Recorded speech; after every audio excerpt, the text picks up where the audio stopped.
Mais les hommes de terrain répondent, s'il y a eu des coups, c'est que les manifestants l'ont cherché.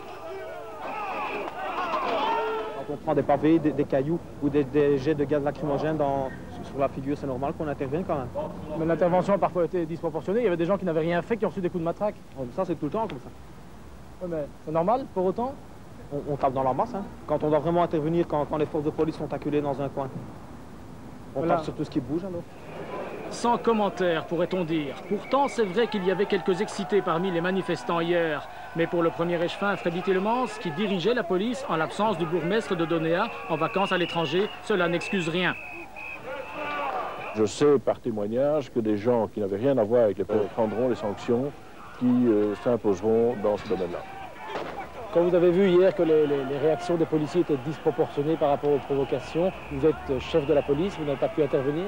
En fait, à ce moment-là, les choses avaient échappé. Leur chef inquiétant. Selon Freddy Tielemans, c'est la faute notamment au manque de moyens techniques de communication. Par contre, les policiers en civil qui ont utilisé hier des matraques télescopiques et des sprays lacrymogènes n'étaient pas dans l'illégalité. Ces deux armes sont interdites au public, mais depuis un an autorisées pour les forces de l'ordre.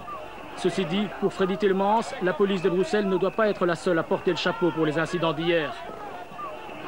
Lorsqu'il y a eu les débordements... Rien eu lieu comme avant chaque manifestation. Les rôles de chacun étaient bien définis. Et si les gendarmes ne sont pas intervenus hier, c'est pour ne pas jeter de l'huile sur le feu. Je pense qu'une intervention de la gendarmerie n'aurait pas solutionné le problème. Elle aurait même eu pour conséquence, et j'en suis presque persuadé, de rappeler toute une série, de rameuter toute une série de manifestants qui se trouvaient déjà beaucoup plus loin sur l'itinéraire. Et alors, finalement... Ils rejoignent au moins sur un point. Ils attendent avec impatience les vacances de Pâques pour souffler un peu. Après avoir longtemps